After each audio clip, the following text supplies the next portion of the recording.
So وَابْتَغِي فِيمَا أَتَاكَ اللَّهَ دَارَ الْآخِرَةِ. But when somebody hears that, and you give somebody who's living the party life that advice and say, listen, you should just do something that will build this life and the next life. You say, oh, you don't want me to have any fun. You just want me, because the more Islamic you get, the more miserable your life is. Look at all the Islamic, oh, that guy looks depressed, he must be Islamic.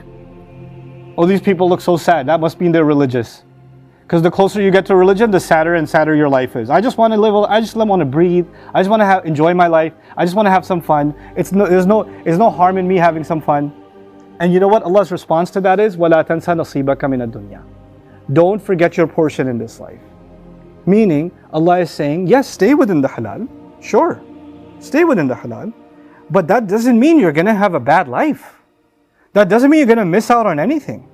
There are some things Allah wants you to actually enjoy in this world. I've repeated this in many khutbahs before. I'll remind you as part of this discussion. Allah created this earth and He put trees on it, but He put trees in Jannah too, right?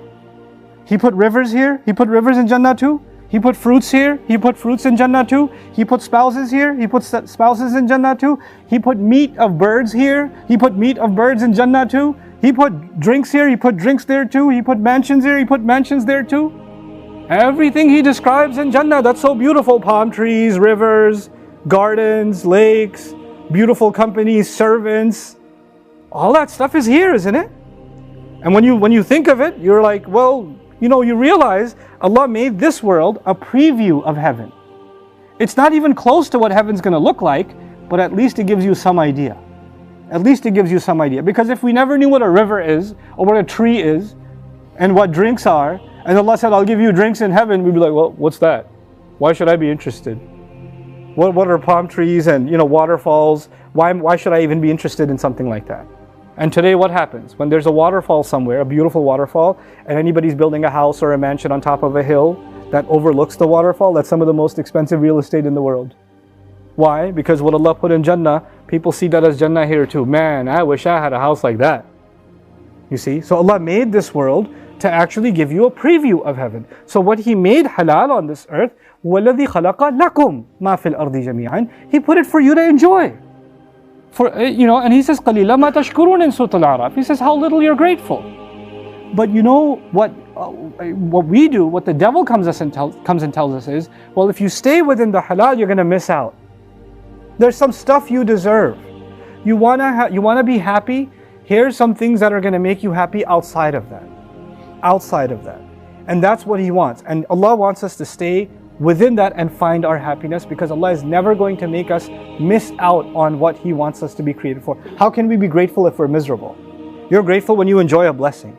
So Allah made the halal actually a means of enjoyment in this life and in the next life. Here's the other piece of this puzzle. When Allah gives us, He doesn't just describe halal as halal, which is permissible.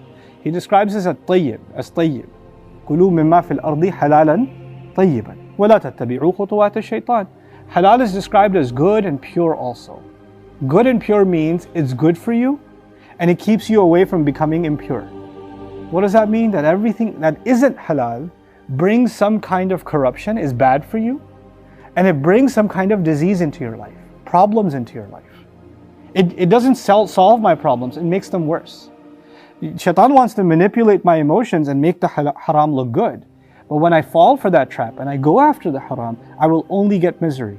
I'll never get happiness that way. No matter how much He tricks me, no matter how much I fool myself, I just won't find it. وَلَا تَنْسَ نَصِيبَكَ مِنَ الدُّنْيَا. We're going to actually talk a lot more about وَلَا تَنْسَ نَصِيبَكَ مِنَ الدُّنْيَا and وَابْتَغِ فِي مَا آتَاكَ اللَّهُ دَارَ الْآخِرَةِ. Two more dimensions of these portions of the ayah in the subsequent khutbah to come. But for today at least, I wanted to remind myself and remind all of you that life is very, very short.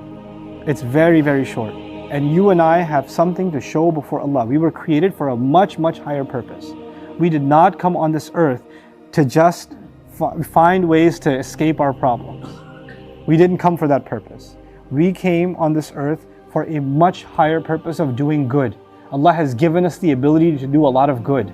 And if we don't use our potential and our talent to do something good, we're actually only absorbing it on where all of our energy is directed at ourselves and not actually doing something good in this world. We're missing out on the huge burden that Allah put on top of us. So I pray that we internalize that and we're able to really see for ourselves what good am I going to leave in the world? What good am I going to do? And how much of my thoughts are just about myself and what I want and what I need, and how much of my time, energy, and pursuits are actually about, one, staying within the halal, and two, actually doing something for others, actually spreading some kind of good, doing something of benefit. And I pray all of us become people of benefit. You don't have to benefit millions. You can benefit one person next to you. You can benefit a child. You can benefit a family member. So long as you're being of some kind of benefit, then at least there's some purpose more than yourself, more than myself in this life. I pray Allah gives all of us that. بارك الله لي ولكم في القرآن الحكيم ونفعني وإياكم بالآيات والذكر الحكيم.